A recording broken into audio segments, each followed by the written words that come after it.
Mga kaibigan, tara, samahan niyo ako, mag-iikot tayo ngayon. Let's go!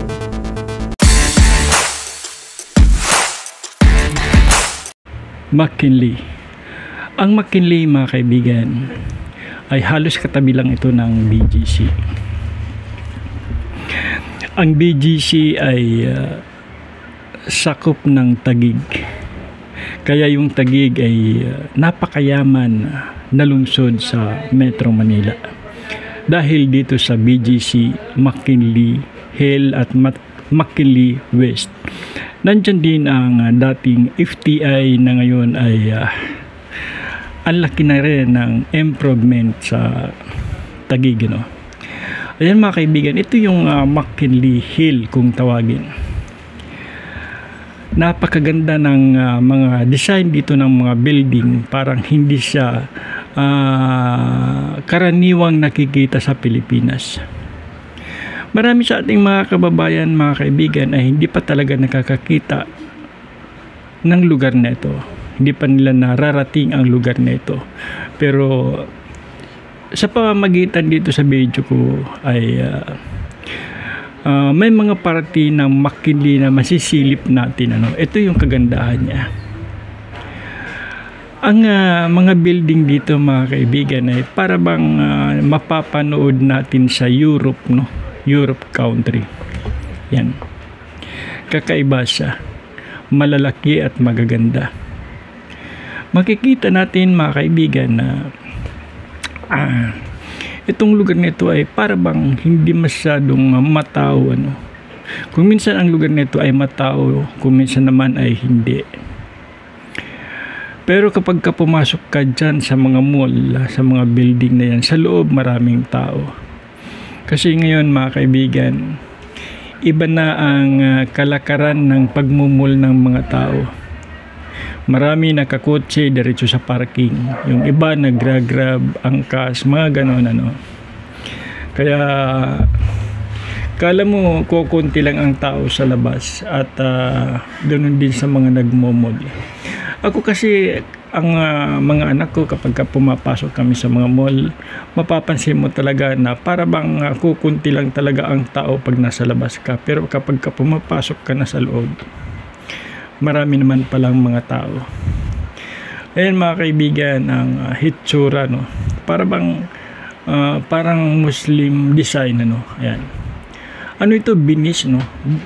Venice, Grand Canal Venice, Ayan. Samantala sa kabila ay isang napakalaking building na hindi ko alam kung ano yan. Meron pang isang kali na pahaba dyan sa may likod ng building na blue na yan.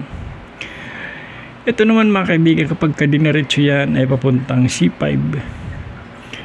Ang C5 ay tinatawag din itong Nicanor Garcia. Ayan mga kaibigan, ang tawag dito, Venice Grand Canal Mall. Ayan.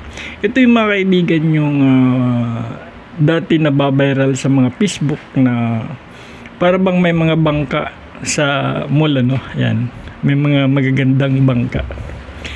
Ayan mga kaibigan, ang ganda ng kalsada nila dito.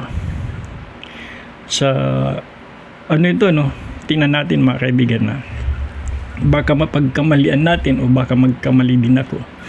Itong lugar na ito, hindi kaya talaga na ang gobyerno ang maggagawa ng ganito. Hindi kaya. Kasi alam naman natin na limitado lang ang resources ng gobyerno sa mga ganito. At saka, ang gobyerno hindi gagawa ng mga ganito karaming mga building. Kasi ano naman ang paggagamitan. Kaya sumulpot yung mga building na yan, mga kaibigan. Dahil sa mga tiwala ng mga mamumuhunan ng mga dayuhan sa ating bansa. Nagtiwala talaga sila. Itong lugar na ito, mga kaibigan, nakita ko ito na sumulpot sa panahon ni Pinoy. Kasi sa panahon ni Gloria, ito parang di ko alam kung siguro kampo ito, parte ito ng kampo ng mga sundalo, ayan.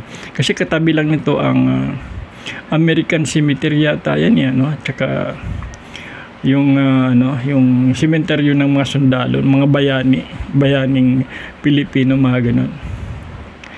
Ayun mga kaibigan, ang ganda, sobra.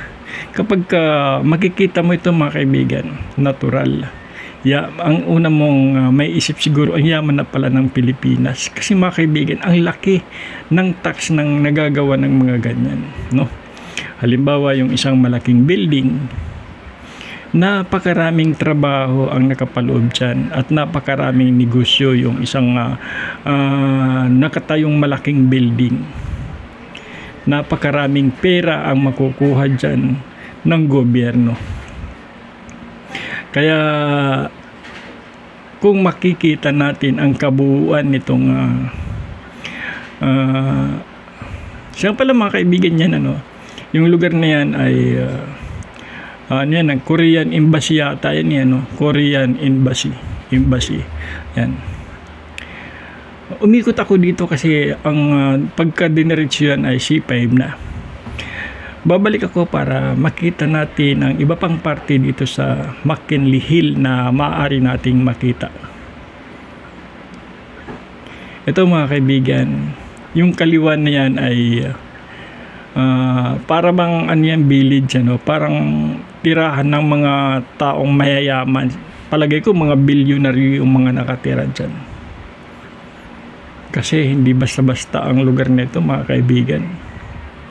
Ayan. Ang diretso naman nito mga kaibigan ay papuntang McKinley Hill Avenue din yata yun, doon sa may yung diretsong papuntang airport at saka papuntang BGC. Ayan, ang ganda niya. Masasabi ko lang, maganda. Nihinagap mga kaibigan ay hindi ko nakita hindi ko pa alam ang itsura ng paraiso. Pero kung titingnan natin itong video na to ay parang ito na yata ang paraiso. Kasi ang ganda mga kaibigan, yung kanan niya, parting kanan na yan, mga gimikan niya niya, ayan. Makikita natin ang design niya, mga gimikan talaga, ayan. Mga gimikan yan. Kung minsan matraffic ito dito, nung panahon ni Pinoy, nung panahon sobrang napakamatao itong lugar na ito eh. Yan. Pagdating sa traffic light, kakaliwa tayo papunta dun sa may mga eskwelahan dyan. May eskwelahan dyan yan, tinatawag nilang university. Di ko matanda kung anong klaseng eskwelahan. May kita din natin yung parting likod ng Venice Grand Canal mga kaibigan. Ayan siya, maganda yung kalye, makinis, maganda at maliwalas ang paligid. Ayan, dire-diretso. Dati ewan ko kung bakit naging maluwag ngayon nitong mga nakaraang mga taon dito sa lugar nito. Pero dati kasi nung bago pa lang ito sa panahon ni Pinoy, laging traffic ang lugar nito. Parating traffic. Yun, ang ganda talaga. At sa lugar nito mga kaibigan, meron na itong dito mga call center din. Maraming call center dito. Nung isang bisis dito, dyan kasi may mga pilahan dyan ng mga sasakyan, parking. Pero kumbaga parang illegal siya. Isang bisis nakapark ako dyan sa may gilid. Pinapalis kami. Yung gwardiya, hindi lang ako kaagad nakaalis, kinasaan ako ng kanyang shotgun.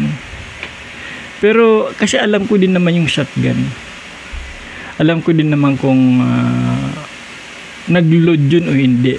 Kumbaga parang pinatunog lang niya, pero alam ko na hindi yun nag-load. Kumbaga nananakot lang siya. Pero mali pa rin ang ginawa niya. Sabi nga ng isang driver, nang may-ari ng yung isang kotse, di ko alam kung driver lang siya doon o may-ari kasi maganda eh. Sabi niya, pre, reklamo natin sa polis yan. ikaw ang magrereklamo dyan kasi ikaw ang kinasaan. Sabi ko, hayaan mo na lang yan, pre.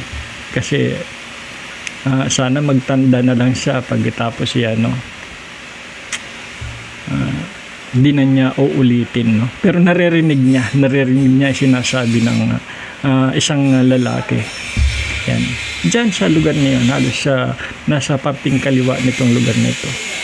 Yun ang ayaw ko minsan sa mga gwardiya, yung iba lang naman. Sobrang yabang, hindi nila alam ang ginagawa nila. Ayun mga kaibigan, ano, ito naman ang likod ng Grand Canal. Meron ditong entrance din, ano, sa likod. Yan. Maraming mga call center dito. At yan sa gawing kanan mga kaibigan. Dati sobrang traffic talaga dito. Kahit hanggang ngayon naman, ganun din kapag nagraras hour sa lugar nito, ay talagang nagkakaroon talaga ito ng traffic, lalo na kung minsan may mga event dito, kaya nagkakaroon talaga ng pagkaka-traffic sa lugar nito. Yan mga kaibigan, maganda talaga ang maraming namamasal dito sa Grand Venice, ano. Pamuso dito yung may ilog baga, yung may bangka na maganda. Malyat, hindi pa ako nakakasakay doon, ano. Yung asawa ko yata nakasakay na dyan eh. Nagmall sila, hindi ako kasama. Kabwisit. Ito mga kaibigan, ang ganda sa ilalim, ano. Ayan, building to. Pero meron siyang ilalim. Paglabas, ayan, McKinley Hill ang labas niya. Makikita natin, nakakabighani talaga. Kung hindi mo pa nakikita ang lugar na to at mapapadpad ka dito, masasabi mo, wow, parang paraiso. Pero sa madalas sa lugar nito, parang normal na lang na makikita nila ang lugar nito. Hindi na sila masyadong nagagandahan kasi sanay na sila sa lugar na ito eh. Pero sa mga hindi pa sanay, mabibighani sila dito. Kahit yung mga sanay na laging nandito, alam nila maganda talaga yung lugar nito kumpara sa nakikita nila sa ibang mga lugar. Yan.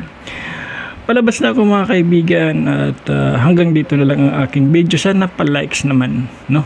Pa-likes naman kaibigan. Hanggang dito na lang. Bye-bye.